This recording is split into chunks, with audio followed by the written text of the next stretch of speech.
recording. Let's go to here. So image formation. So we want to try and figure out what lenses and mirrors do to beams of light. And so we represent light in straight lines.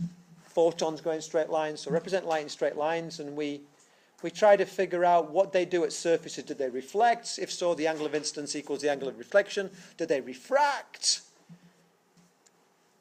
We know the math for this. It's tempting to actually represent the journey like this top diagram. It kind of like is an object above my head when I look in the mirror on a morning, and I see the object. It appears to be in the mirror because that green ray reflected and that red ray reflected and the purple ray reflected. And that's pictorially great. In terms of its utility, it's horrible. And so we have a stylized way of doing geometrical diagrams. And the stylized way is we put an optical axis, sometimes called the principal axis, through our diagram. And we have the lenses or the mirrors perpendicular. So we kind of work from left to right along a horizontal line. And we put our object as and it's usually represented as an arrow because it's got a top and a bottom that's easy to define. We put as an arrow standing on this principal axis, not straddling, but standing. So we deliberately draw an asymmetrical diagram. And then we don't draw every ray possible. We draw as few rays as we need. And what we find is for lenses and mirrors, etc., if you're traveling along the principal axis, you just stay traveling along the principal axis. So the bottom of my object is going to be the bottom of my image. And all we have to do is find out where the top of my image is. And so I pick convenient rays. Well, knowing mirrors, if we have a ray that goes at 90 degrees to the mirror from the top of my arrow, it keeps going onwards. What happens really is it reflects back along its own path, doesn't it? And if I have a ray going from the top of my object and it hits the principal axis at the mirror, it's going to reflect at the same angle. So I ask myself, where do these two lines cross? Because wherever they cross is the top of my image. And they never cross. They're diverging. Let's back project.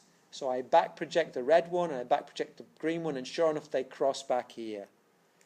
And so I say, oh, that's the top of my image. And that's what happens with a mirror. I see myself behind the mirror. There's nothing behind the mirror. There's a wall behind the mirror. But it looks like I'm behind the mirror. This arrow, there's nothing behind the mirror. But it looks like the arrow is behind the mirror. So when it's like that, and the image is formed by the back projection of one or more rays, we distinguish it from a real image. We call this a virtual image. This will be virtual. It's kind of like it should be there. And I ask myself various things about all images. Is it upright or is it inverted? It's one or the other. Is it magnified or demagnified, bigger or smaller? Is it virtual or is it real? Those are the three primary ways I characterize images. So far, so good.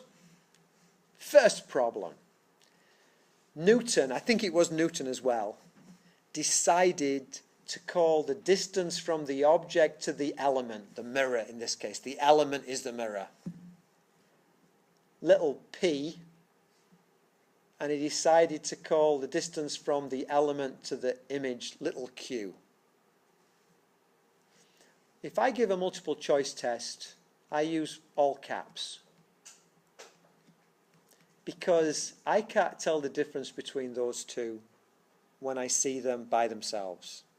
When I see them side by side, I can, but if I just get that and you ask me what it is, I'll sometimes say B. I'm just ever so slightly dyslexic. And as for that and that, similar problems.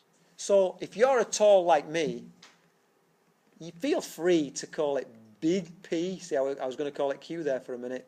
Big P and big Q. I find it very frustrating that they use little p and little q. There's that old expression about watch your P's and your Q's. And that comes from typesetters who would have to work with the alphabet backwards because you're printing on a page, and they'd get typically P's and Q's backwards. But P is typically the object distance and Q is the image distance. And then we have H and H dash. H is the object size and H dash is the image size. And big M is magnification. So we start off by looking at mirrors. There's two types of mirrors that we deal with. We deal with concave and convex.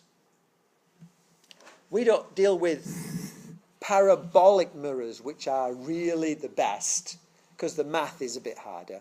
We deal with spherical mirrors because they tend to be okay. We don't go to the edge of a spherical mirror because it gets worse and worse. So in reality, we're talking about mirrors that have that kind of curvature, though we draw our diagrams like that.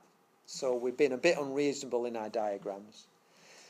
For a spherical mirror, then we have a radius, we have a center of curvature, we have a point where our principal axis meets the mirror, and we call that the center of the spherical segment.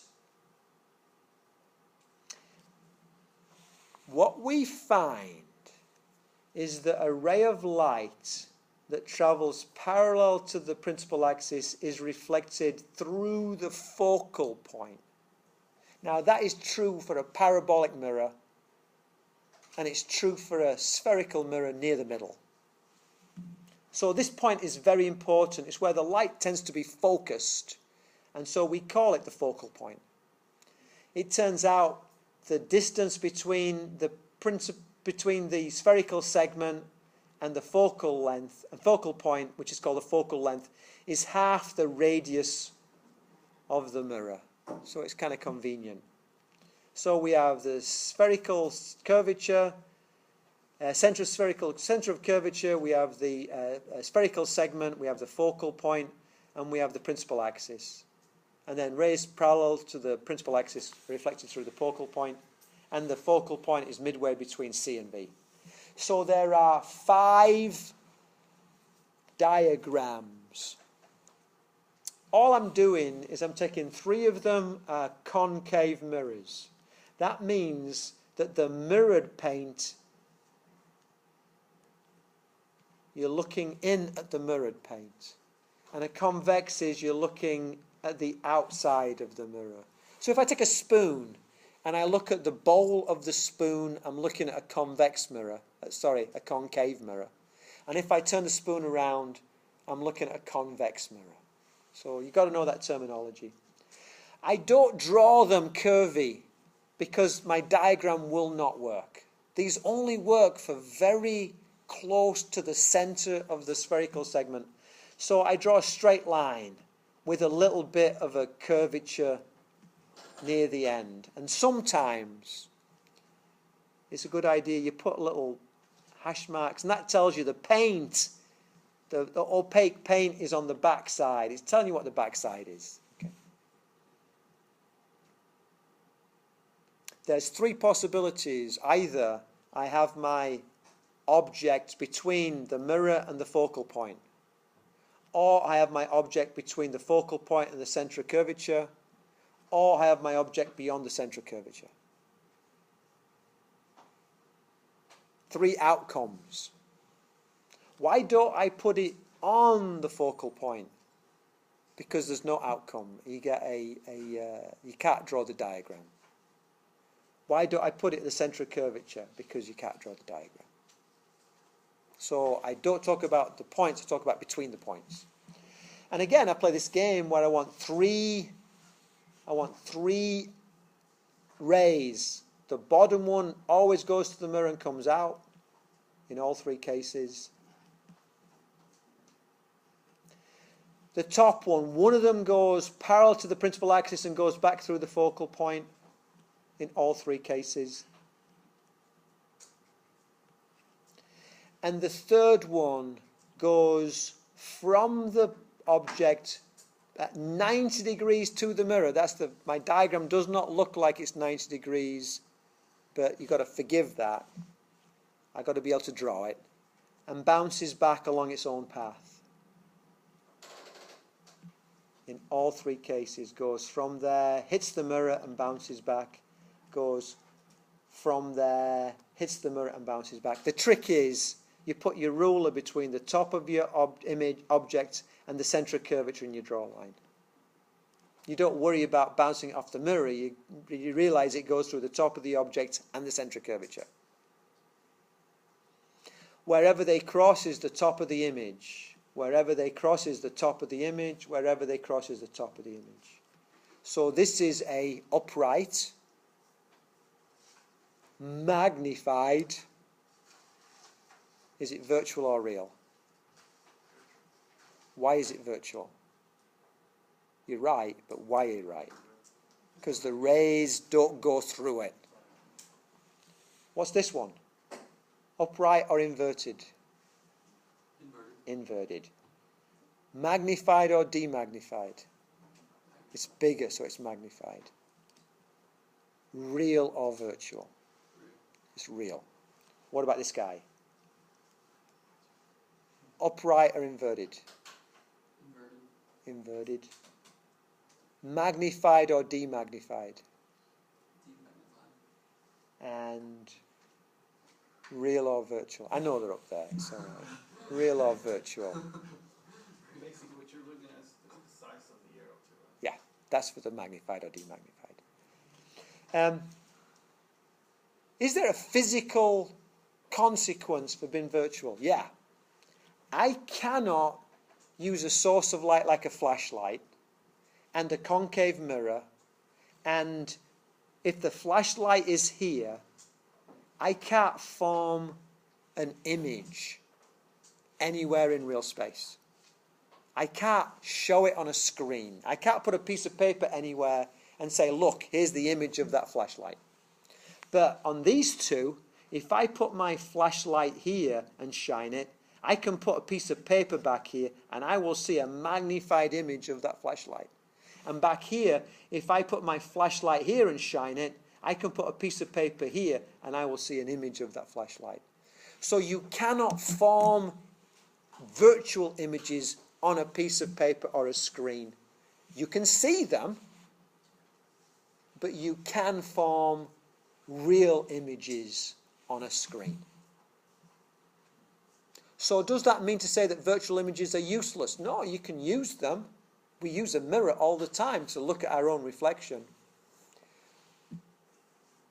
It's just that they have different properties, and so we got to understand that we use them both. Let's draw a line there, and then we'll spend a bit more time on this next time, but that's where we're going. So this becomes very geometrical.